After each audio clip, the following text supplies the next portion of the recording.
Welcome back, grinders, to Daily Grind. I'm Stephen Daly. You know, loneliness used to be quiet. Now it's measurable. Matches, replies, seen, ignored.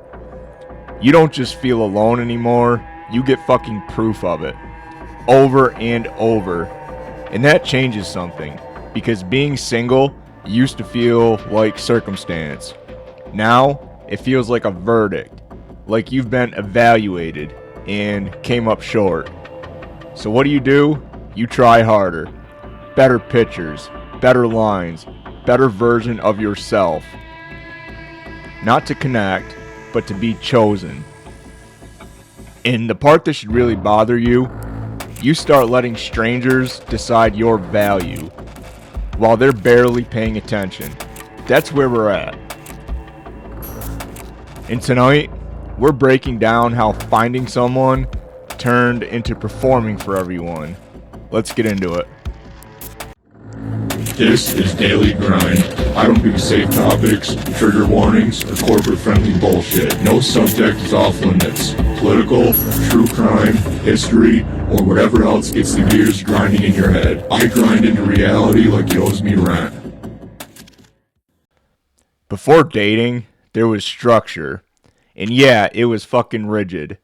Families choose, not you. Marriage wasn't about happiness. It was about stability. And people hear that and immediately reject it. Yeah, that sounds miserable. But slow down for a second.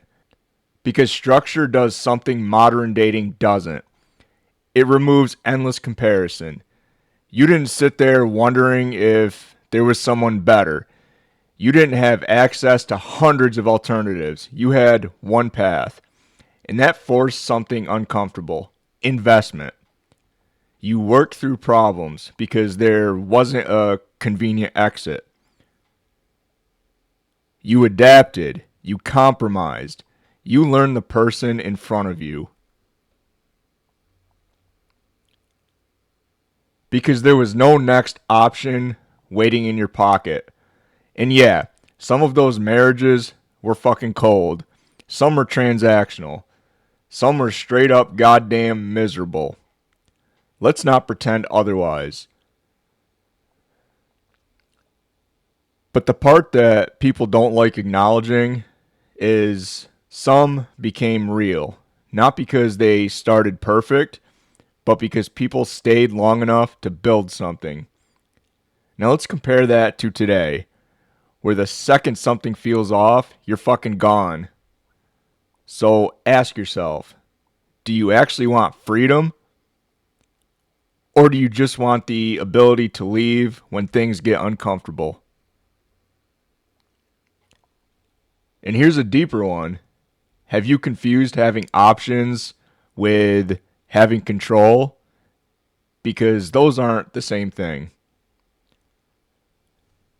In the 17 and 1800s, things started to shift. Industrialization. People leave farms, leave families. They leave entire identities behind. And they move into big cities where nobody knows them. And for the first time in human history, you can be whoever you say you are. Think about how insane that is. For thousands of years, your identity was verified by other people. Now, it's declared by you. That's power. But also, it's pressure. Because now, you have to decide what version of yourself the world sees. So what do people do? They don't reveal everything. They curate. They advertise. Lonely Hearts ads show up. A few lines in a newspaper, and those lines, they're not honesty. There's strategy. Because you don't get a second chance. You don't get body language. You don't get tone. You get one shot to sound like someone worth choosing.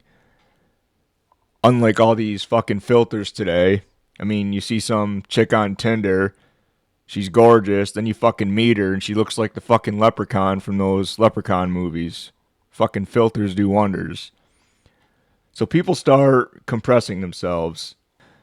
They cut pieces out. They polish themselves. You don't say, I'm insecure. You say, loyal. You don't say, I avoid conflict. You say, easygoing. You don't say, I don't know who I am yet. You say, seeking meaningful connection. Same behavior, but better packaging. This is where the psychological shift locks in. You stop asking, who am I? And start asking, what version of me works? And that's fucking dangerous. Because once you start building a version of yourself for approval, you start drifting away from reality. And now here's the other side of it. The reader. They're doing the same goddamn thing. They're filling in blanks, projecting, imagining, creating a person that doesn't actually exist yet.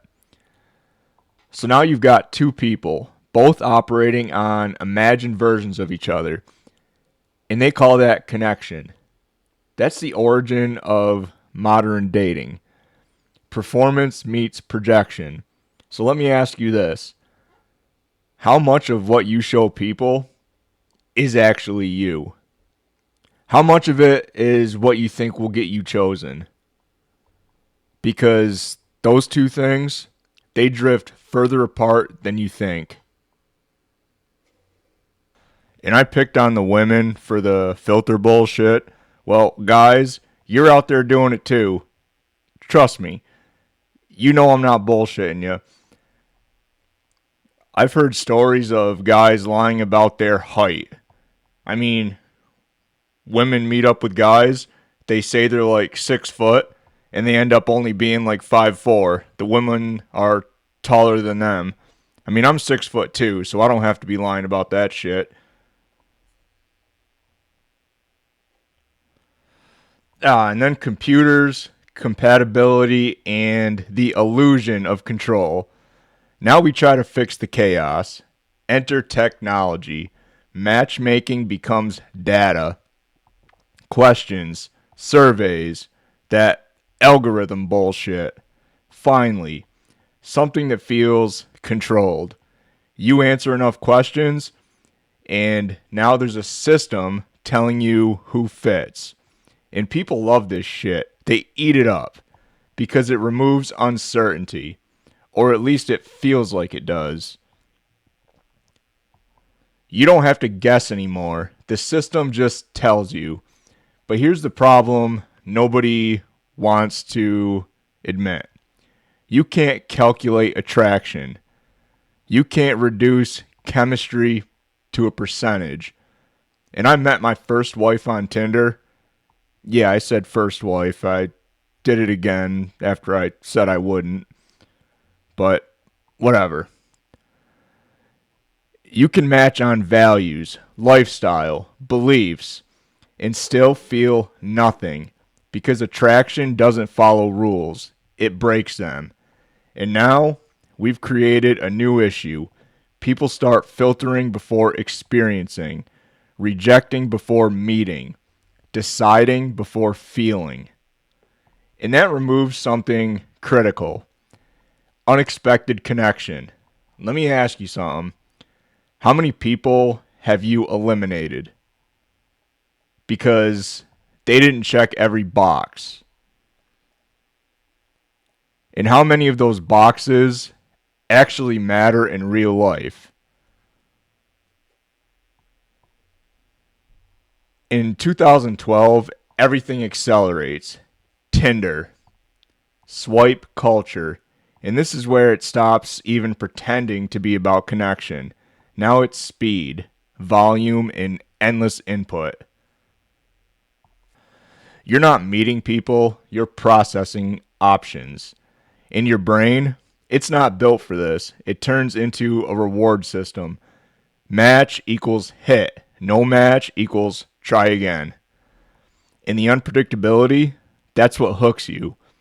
Because your brain keeps thinking, next one, yeah, the next one, that's going to be it. And now validation becomes immediate. And when validation becomes immediate, your tolerance drops. Why wait? Why invest? Why sit in discomfort when you can get another hit in seconds? So now dating isn't about building anything, it's about chasing a feeling. So let's be honest. How often are you opening these apps? Because you're bored? Because you need a distraction? Because you want to feel wanted for 5 minutes? That's not connection. That's a coping mechanism. And I'm not going to sit here and downplay any of this. If that's your thing, go for it. I've done it before. And now we hit the real problem. Abundance. Unlimited access. Unlimited options. And it sounds like freedom. But psychologically, it destroys attachment. Because when everything is replaceable, nothing feels rare. Nothing feels worth fighting for. You break up with one, well, fuck it. Get your ass on Tinder and find another one. So instead of working through friction, you move on. And now you're stuck in a cycle. Meet, connect, doubt, replace, over and over. And here's the scary part. It starts feeling normal. How many times have you walked away? Not because something was broken, but because something better might exist. And how many times did that better ever show up? And now we're fully in it. Attention is currency, and people optimize for it. Better pictures, better lighting, better angles, better lines. Goddamn filters. And yeah, it works. But here's the cost. The better you get at presenting, the further away you drift from being real. And real is where connection lives. So now people are trying to build something authentic while hiding everything that actually makes them human. Flaws, insecurities, weirdness, the stuff that actually bonds people. So now answer this. If someone is attracted to your profile, do they actually know you? Or do they know the version you built to be liked? And if you don't know that, what exactly are you building? Listen, dating apps didn't break dating. They just revealed it. They showed how fast we judge, how easily we replace, how uncomfortable we are with stillness. And most people don't struggle to find someone.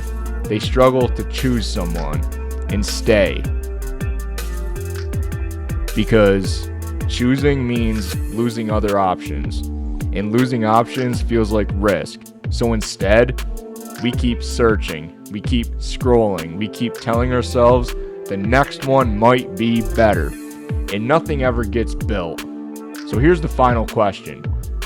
Are you actually looking for someone, or are you addicted to the search? Because until you figure that out,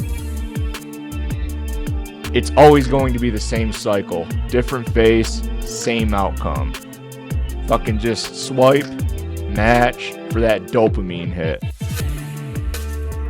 And I'm guilty of this too, so I'm not belittling dating apps or anyone that uses them. But just remember, discomfort builds, comfort obeys. This has been Daily Grind. I'm Stephen Daly, your host, and I will see you next time.